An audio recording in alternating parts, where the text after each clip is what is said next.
नमस्कार मित्रों, स्वागत है आपका ज्ञान गंगा आयुर्वेद क्लासेस में। आज हम लोग बात करने वाले हैं सुख साध्य रोगों के लक्षण। अर्थात आपके टॉपिक में या सिलेबस में सिर्फ ये लिखा है सुख साध्य के लक्षण क्या है। तो सुख साध्य का मतलब हम रोग से संबंधित बात करेंगे। तो हम लोग ने इससे पहले क्या देखा था कि जो रोग होते हैं, जो साध्य रोग होते हैं, दो प्रकार के होते हैं। जब रोगों की साध्यता असाध्यता की बात किया था तो साध्य रोग दो प्रकार के होते हैं, एक सुख साध्य होता है, दूसरा कृच्छ साध्य होता है। तो सबसे पहले हम लोग सुख साध्य रोग होते कैसे हैं, कौन से होते हैं, उसकी पहचान कैसे करेंगे, ये तो जानेंगे, तभी तो इसके लक्षणों को जानेंगे, तभी तो हम चिकित्सा कर पाएंगे।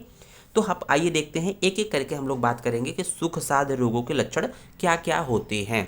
अगर हम लोग बात करें तो उसमें सबसे पहले दिया है कि जो जो रोग जिस रोग का हेतु अर्थात कारण पूर्व रूप और रूप अल्प हो। तो हम लोग एक एक करके बात करेंगे कि अगर रोग का हेतु, हेतु मतलब जो मुख्य कारण है, हेतु पूर्व रूप,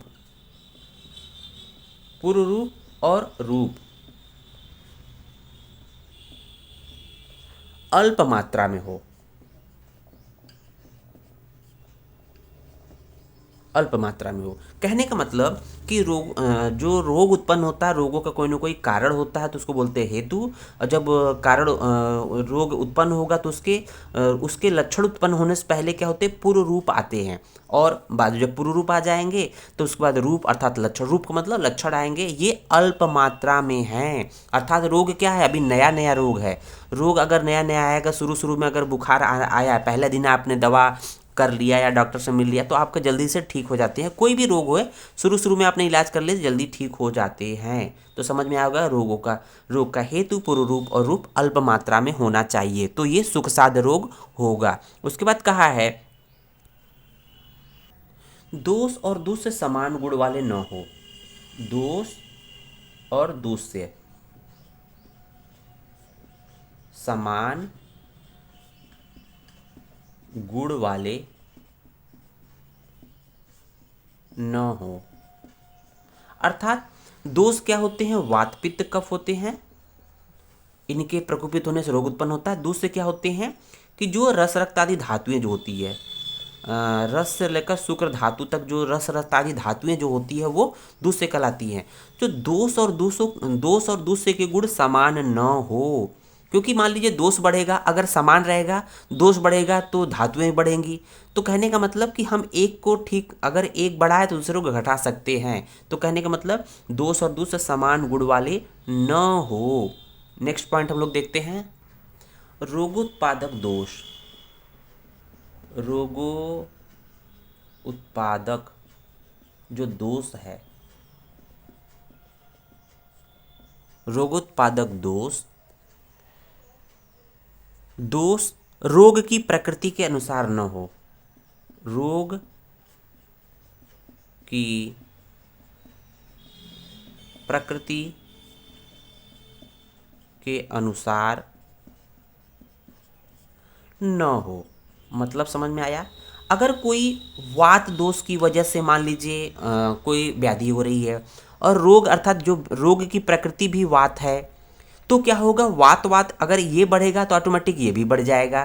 तो कहने का मतलब कि जब रोगोत्पादक दोष, अगर वात दोष की वजह, वात दोष प्रकोपित होकर रोग उत्पन्न हो रहा है तो जिस व्यक्ति में रोग हो रहा है वो वातिक नहीं होना चाहिए, वो पित्तज रहेगा, कफज रहेगा, तो उतना ज़्यादा रोग बढ़ेगा नहीं। तो इसलिए कह रहा है कि ये सुख साध्य के लक्षण में आता है कि रोगोत्पादक दोष रोग की प्रकृति के अनुसार न हो। रोग एक गति वाला हो, एक गति वाला हो। कहने का मतलब चाहे ऊर्ध्वग हो, ऊपर की तरफ बढ़े, चाहे अधोग हो अर्थात नीचे की तरफ जाए। ये ऐसा नहीं कि ऊर्ध्वग और अधोग गति दोनों हो, सिर्फ एक गति होनी चाहिए, ऊर्ध्वग चाहे अधोग होनी चाहिए। उसके बाद देखेंगे रोग नवीन हो। रोग क्या हो, नवीन हो, नया हो, नवीन हो, और इसमें कोई उपद्रव न हो, कोई उपद्रव, कॉम्प्लिकेशन ना हो, ठीक है ना। तो कोई उपद्रव ना हो, तो ये क्या होंगे, इस तरह से सुख साध्य होंगे। उसके बाद देखेंगे रोगी का शरीर। रोगी का शरीर सभी प्रकार की औषधियों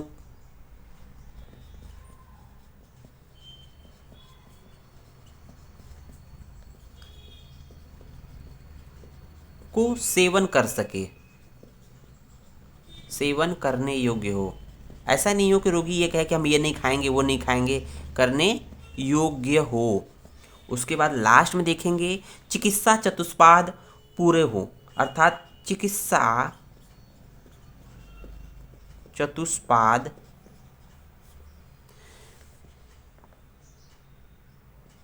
पूरे हो। पूरे हो का मतलब क्या है?